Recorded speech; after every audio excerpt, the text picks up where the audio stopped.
नमस्कार, good morning. स्वागत है आप सभी का आपके अपने यूट्यूब चैनल एडमिशा क्लासेस में। साथियों, आज हम सभी अध्ययन करेंगे बीएड द्वितीय सेमेस्टर के प्रथम प्रश्न पत्र समकालीन भारतीय शिक्षा के इकाई द्वितीय में हम दूसरा खंड का अध्ययन करेंगे आज। और दूसरे खंड में है माध्यमिक शिक्षा। माध्यमिक शिक्षा के अंतर्गत हम माध्यमिक शिक्षा क्या है, इसका अर्थ तथा माध्यमिक शिक्षा क्या उद्देश्य हैं, आज की क्लास में हम इनके विस्तृत चर्चा करेंगे। और इसकी विस्तृत चर्चा करने के बाद अगली क्लास जो होगी तो माध्यमिक शिक्षा के जो विभिन्न बोर्ड हैं उनकी चर्चा हम करेंगे। तो साथियों, आज हम बात करने जा रहे हैं सबसे पहले कि माध्यमिक शिक्षा का अर्थ क्या है और माध्यमिक शिक्षा का उद्देश्य क्या है। तो चैनल पर जो लोग नए हो चैनल को सब्सक्राइब कर लें, बेल आइकन को प्रेस कर लें तथा अपने अन्य जो भी प्रशिक्षार्थी भाई बहन हैं उनको क्लास को शेयर करें। क्योंकि मुझे अक्सर सुनने को मिलता है कि सर मुझे तो आपकी क्लास एग्ज़ाम से बस 2 दिन पहले पता हुई कि आपकी क्लास यहाँ पर चलता है, आपके चैनल भी है। तो ऐसा ना सुनने को मिले।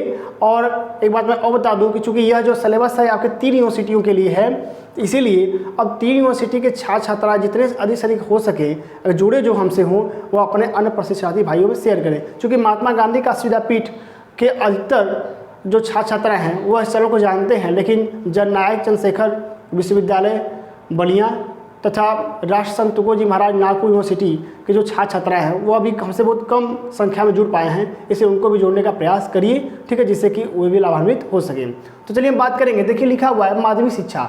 माध्यमिक शिक्षा के से आप परिचित होंगे क्योंकि सभी लोग जो बीएड कर रहे हैं वह माध्यमिक स्तर की शिक्षा को प्राप्त करके ही यहाँ पर पहुँचे हुए हैं। तो माध्यमिक शिक्षा कहते कैसे तो थोड़ा समझेंगे हम। देखिए लिखा हुआ है कि माध्यमिक शिक्षा का अर्थ है मध्य की, अर्थात मध्य मतलब बीच में। तो माध्यमिक शिक्षा का अर्थ है मध्य की अर्थात प्राथमिक तथा उच्च शिक्षा के मध्य की शिक्षा, यानी वह शिक्षा जो प्राथमिक शिक्षा और उच्च शिक्षा के बीच प्रदान की जाए उसे हम माध्यमिक शिक्षा कहते हैं। अगर दूसरे शब्दों में देखें हम तो दूसरे शब्दों में प्राथमिक शिक्षा के बाद प्रदान की जाने वाली शिक्षा को हम माध्यमिक शिक्षा कहते हैं। चूँकि यह आपकी प्राथमिक शिक्षा है, ठीक, और यह आपकी उच्च शिक्षा है, तो प्राथमिक शिक्षा के बाद जो शिक्षा प्रदान की जा रही है उसे माध्यमिक शिक्षा कहेंगे, या प्राथमिक स्तर शिक्षा और उच्च शिक्षा के बीच जो शिक्षा है उसे हम माध्यमिक शिक्षा कहेंगे। ठीक है, दोनों एक ही बात है। जैसे कहते हैं कि गिलास है, गिलास जो है वह आधा पानी से भरा हुआ है, या उसको हम दूसरे शब्दों में कह सकते हैं कि गिलास आधा पानी से खाली है। ठीक है, सिर्फ आधा भरा हुआ है, तो दोनों का मतलब एक ही है। यह गिलास है, एग्जाम्पल दे देता हूँ, चूँकि एग्जाम्पल देने में बहुत ज़्यादा मैं फेमस भी हूँ, लोग कहते हैं कि एग्जाम्पल देने वाले सर हैं ये। तो जैसे गिलास इसको कहेंगे कि नज़रिए की बात है। कोई कहेगा कि यह गिलास आधा पानी से भरा हुआ है, ठीक है, कोई कहेगा गिलास आधा खाली है। ठीक, तो वही बात यहाँ भी है। आगे देखेंगे हम, यह उच्च शिक्षा की तैयारी का एक साधन होने के कारण महत्वपूर्ण है। अब लोग कहेंगे माध्यमिक शिक्षा क्यों महत्वपूर्ण है, तो माध्यमिक शिक्षा इसलिए महत्वपूर्ण है चूँकि यह उच्च शिक्षा के लिए आधार का काम करती है। जब तक इसको नहीं बालक जानता रहेगा, जब तक इसकी शिक्षा ग्रहण नहीं करेगा तब तक वह उच्च स्तर की तैयारी नहीं कर सकता। इसलिए इसको कहते हैं हम कि यह उच्च शिक्षा की तैयारी का एक साधन है। ठीक है, आगे देखेंगे हम। अच्छा, साधन और साध्य में अंतर आप समझते होंगे, अगर नहीं समझते तो मैं भी बता देता हूँ। साधन और साध्य में अंतर यह है कि साधन जो होता है वह साध्य तक पहुँचने का क्या होता है, एक रास्ता बनाता है। ठीक है, जो अंतर लक्ष्य और उद्देश्य में होता है वही अंतर साधन और साध्य में होता है।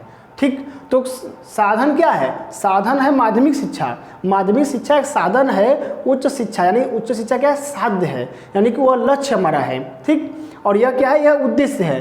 तो कई सारे उद्देश्यों से जैसे लक्ष्य की प्राप्ति होती है उसी तरह कई सारे साधन के द्वारा हम साध्य की प्राप्ति करते हैं। तो यह भी क्या, उच्च शिक्षा की प्राप्ति का एक साधन है माध्यमिक शिक्षा। जब तक माध्यमिक शिक्षा को हम प्राप्त नहीं करेंगे तब तक हम उच्च शिक्षा जैसे साध्य को प्राप्त नहीं कर सकते। यही चीज़ कह रहा है। आगे देखेंगे हम। प्राचीन बौद्ध व मध्यकाल तक माध्यमिक शिक्षा का अस्तित्व नहीं था। प्राचीन काल में, बौद्ध काल में और मध्यकालीन जो मुगल काल था तब तक सिर्फ उच्च शिक्षा और प्राथमिक शिक्षा समाज में थी, मध्य शिक्षा का कहीं नामो निशान नहीं था।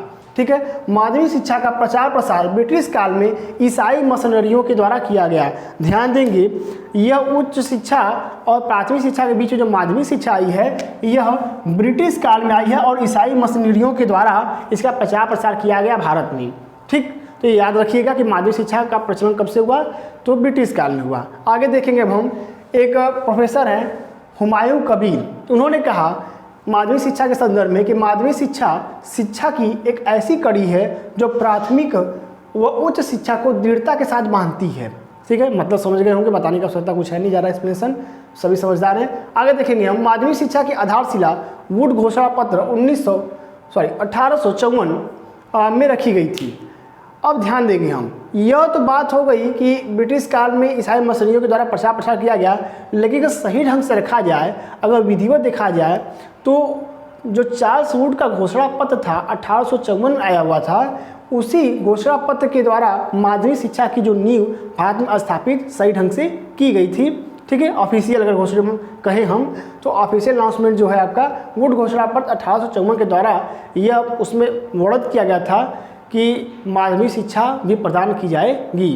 ठीक, आगे देखेंगे हम, उन्होंने इस स्तर पर, उन्होंने मतलब कि चार्ल्स वुड ने इस स्तर पर पाठ्यक्रम को 2 भागों में विभाजित करने का सलाह दिया। उसमें जिसने कहा कि पाठ्यक्रम जो होगा वह 2 भागों में बटा होगा, भाग अ और भाग ब। ठीक है, भाग ए या भाग बी। ठीक, तो 2 भागों उन्होंने कहा कि इस स्तर पर पाठ्यक्रम को 2 भागों में विभाजित करने को उन्होंने कहा। इसके उपरांत अब इन्होंने तो कह दिया कि 2 भागों में बटे, इसके बाद बार सुधार हुए। जो कोई चीज़ एक बार बनती है तो वो पूरी चीज़ सही नहीं बनती है। ठीक, उसमें समय के साथ परिवर्तन किया जाता है। तो इसके बाद समय पर इसमें परिवर्तन कर सुधार किए गए। स्वतंत्रता प्राप्ति के बाद भी इसमें सुधार किए गए, और स्वतंत्रता प्राप्ति के बाद 1952 में, चूँकि तारीख इंपॉर्टेंट है इसलिए थोड़ा सा हाईलाइट कर दिया हूँ, तो स्वतंत्रता प्राप्ति के बाद इसमें सुधार करने के लिए 1952 में मुदालियर आयोग का गठन किया गया। यह आयोग मैं आपको पढ़ाऊँगा आगे। ठीक है, मुदालियर आयोग का गठन किया गया, और इसके बाद राष्ट्रीय शिक्षा आयोग ने भी माध्यमिक शिक्षा के विषय में अनेक सुझाव अपने प्रदान किए हैं कि किस तरह से माध्यमिक शिक्षा में परिवर्तन करके समाज के मांग के अनुसार इसको बदला जाए, इसके स्वरूप में परिवर्तन किया जाए। ठीक, तो इसके बाद कह रहा है कि राष्ट्रीय शिक्षा नीति जब 1986 में आती है तो राष्ट्रीय शिक्षा नीति ने 10+2+3 की शिक्षा संरचना लागू करने का सुझाव दिया, और यह लागू भी किया गया। तो 10+2+3 का मतलब ये था कि जो 1 से लेकर के 8 तक की प्राथमिक शिक्षा होगी और 9 से लेकर के 12 तक की माध्यमिक शिक्षा होगी। ठीक है, और वही शिक्षा संरचना आज भी चल रही है। तो यह था माध्यमिक शिक्षा। ठीक, बात को समझ आएगा, इसी साथ ले लीजिए। और इसके बाद हम अध्ययन करेंगे कि माध्यमिक शिक्षा के उद्देश्य क्या क्या हैं, किन उद्देश्यों के कारण यह माध्यमिक शिक्षा प्रदान की जाती है बालकों को, क्यों ये आवश्यक है कि बालक माध्यमिक शिक्षा ग्रहण करें। ठीक, तो इसके साथ पहले ले लीजिए।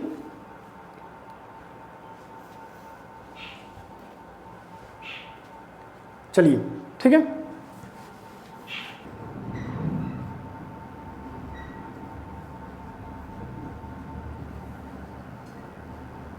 अब बात करेंगे हम उच्च माध्यमिक शिक्षा और माध्यमिक शिक्षा, इन दोनों उद्देश्यों की बात की जाएगी। ठीक है, तो अगर इन दोनों उद्देश्यों की बात करें तो सबसे पहले हम देखेंगे कि माध्यमिक शिक्षा के उद्देश्य क्या क्या हैं। तो देखिए, माध्यमिक शिक्षा के उद्देश्य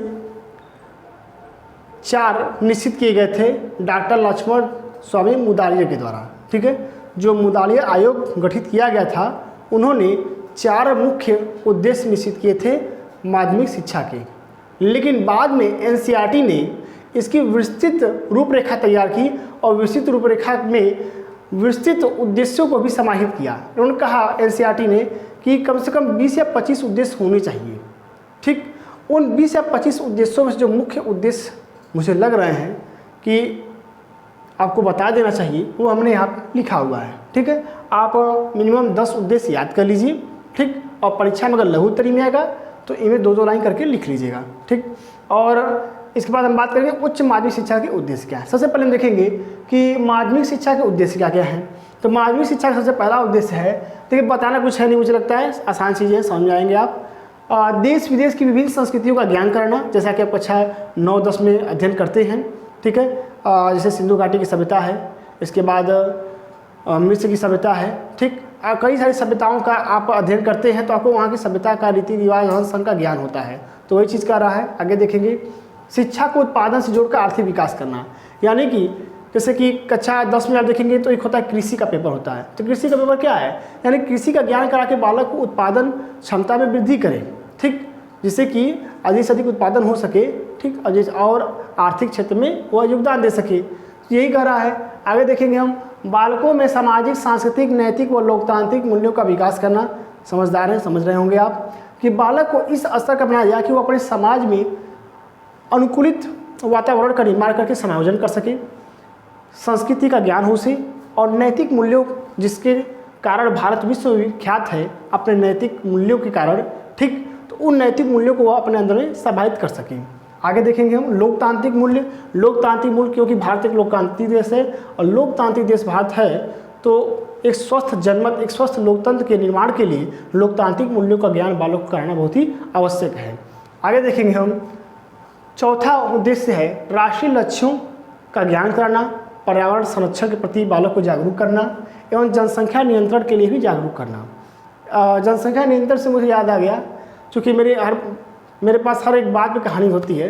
तो जनसंख्या नियंत्रण हम लोग कक्षा 9-10 में पढ़ रहे थे, तो वहाँ पे जो अध्यापक थे उन्होंने बहुत ही अच्छे ढंग से हम लोग को पढ़ाया था ये। तो ये सारी जो चीज़ें हैं ये कक्षा 10 में ही हैं, यानी कि ये जो मैं आपको बता रहा हूँ यह माध्यमिक शिक्षा यह कक्षा 9 और कक्षा 10 के लिए ही है, ठीक है। बाकी 11-12 वाला यहाँ है, ठीक, तो समझिएगा।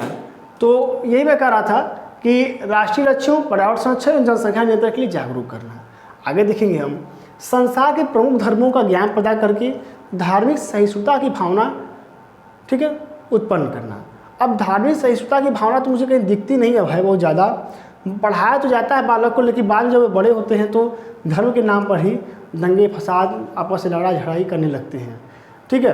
तो यह बहुत ही आवश्यक है कि बालक को संसार के प्रमुख धर्मों का ज्ञान करा के, जो सभी धर्म है उनका ज्ञान कराया जाए, उनका जो सार है उन सार को बताया जाए और बता करके उनमें आपसी प्रेम भाईचारा को बढ़ावा दिया जाए, ठीक। इसी को ध्यान में रखते हुए NCERT ने कहा कि यह संसार के प्रमुख धर्मों का ज्ञान कक्षा 10 से बालक को कराया जाना चाहिए। आगे देखेंगे, इसलिए कक्षा 9-10 की किताब देखेंगे हाई स्कूल वाली, तो उसमें जैन धर्म, बौद्ध धर्म, उसके बाद अब जो मुस्लिम धर्म है इसके बारे में भी एक चैप्टर बना होता है। नेतृत्व शक्ति का विकास करना, क्योंकि जो आज का बच्चा है वही कल का भावी देश निर्माता भी है, वह देश का भविष्य है। तो कहते हैं ना कि नेता तुम ही हो कल के, ठीक। तो जो बालक है वही भविष्य का नेतृत्व करता है, तो वह जब बोलना सीखेगा माध्यमिक स्तर में तभी तो वह आगे बोल पाएगा, और जब वह बोलेगा ही नहीं तो वह आगे भी नहीं बोल पाएगा। तो ये करा कि नेतृत्व शक्ति का विकास करना, उसके अंदर ऐसी क्षमता विकास करना कि वह नेतृत्व कर सके, लीडरशिप की भावना उसके अंदर हो। बालकों में सोचने, समझने और निर्णय लेने की क्षमता का विकास करना, समझते ही आप।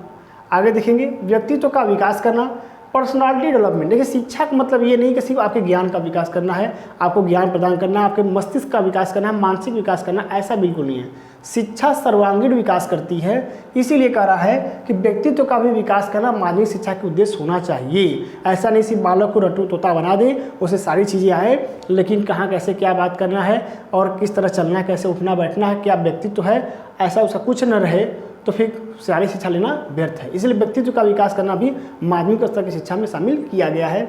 आगे देखेंगे हम, रुचि व योग्यता के अनुरूप कार्य करने को प्रेरित करना। रुचि व योग्यता, बालक का जिस कार्य में मन लग रहा है उस कार्य में उसको सहयोग देना, तथा वह जो करना चाहता है, जो विषय लेना चाहता है, अगर कक्षा 10 में वह कंप्यूटर लेना चाहता है, कृषि लेना चाहता है, संस्कृत लेना चाहता है, तो जबरदस्ती कला न दिया जाए, ठीक, जबरदस्ती विषय न थोपे जाए, इसका भी ध्यान रखना चाहिए। और इसी को ध्यान रखते हुए एक उद्देश्य यह भी निश्चित किया गया कि माध्यमिक स्तर पर बालक अपनी रुचि, अपनी योग्यता के अनुरूप विषयों का चयन कर सके और कार्य कर सके। आगे देखेंगे, व्यवसाय के चुनाव की तैयारी, चूँकि उन्होंने कहा कि ये जो माध्यमिक स्तर है यह व्यवसाय से भी संबंधित है, यहीं से बालक रुचि लेने लगता है। जब मैं भी कक्षा 9-10 में था तो मैं भी रुचि लेने लगा था कि मुझे आगे जाकर के एक अध्यापक बनना है। चूँकि मेरे पिताजी भी अध्यापक की तैयारी में लगे हुए थे, तो मुझे उनको देखकर लगता था कि कहीं ना कहीं जो अध्यापक की नौकरी है वह बहुत अच्छी नौकरी है, इसीलिए सभी लोग लगे हुए हैं, तो मुझे भी आगे चल के अध्यापक ही बनना है, ठीक है। तो यह कह रहा है कहीं ना कहीं व्यवसाय के चुनाव की तैयारी की जो रूपरेखा होती है वो आपके माध्यमिक स्तर से ही शुरू हो जाती है। और माध्यमिक स्तर में हम बात करेंगे तो उच्च माध्यमिक स्तर से पहले, यानी कक्षा 9 और 10 हाई स्कूल में, ठीक। अब हम आगे बात करेंगे उच्च माध्यमिक शिक्षा के उद्देश्य। यह तो माध्यमिक शिक्षा के उद्देश्य की बात होगी। यह सारे उद्देश्य के अलावा अगर हम देखें तो ये 2 उद्देश्य और शामिल होते हैं, ठीक है। कौन कौन? व्यावसायिक व एकेडमिक, एकेडमिक को हम अकादमिक भी कहते हैं, ठीक। तो उसके लिए कंफ्यूजन हो जाएगा, अकादमिक अलग है और व्यावसायिक अलग है, ठीक। तो एकेडमिक या अकादमिक एक ही है। तो बात करेंगे उच्च माध्यमिक शिक्षा के उद्देश्य। उच्च माध्यमिक स्तर पर शिक्षा के 2 ही उद्देश्य निर्धारित किए गए हैं। पहला है कि बालक को व्यवसाय चयन हेतु तैयार करना, ठीक है, व्यवसाय के चयन हेतु क्या करना, तैयार करना, और उसकी रुचि आवश्यकता को जान करके उसका जिसमें मन लग रहा है उस व्यवसाय हेतु उसको तैयार करना, उसका ज्ञान प्रदान करना। और दूसरा अकादमिक जो उद्देश्य है वो एकेडमिक उद्देश्य का मतलब यह है कि बालक को उच्च शिक्षा हेतु तैयार करना। यही 2 उद्देश्य हैं। अकादमिक उद्देश्य का मतलब ये है कि बालक को उच्च शिक्षा हेतु तैयार करे, और व्यावसायिक उद्देश्य का अर्थ ये है कि बालक को व्यवसाय चयन के लिए तैयार करें, ठीक। तो इस तरह से आपने यह माध्यमिक शिक्षा के उद्देश्यों को जान लिया, और अगली क्लास में हम माध्यमिक शिक्षा के जो बोर्ड हैं, जैसे ICSE बोर्ड है, CBSE बोर्ड है, इसकी चर्चा करेंगे। क्लास अच्छी लगी तो लाइक कमेंट करना मत भूलिएगा। धन्यवाद।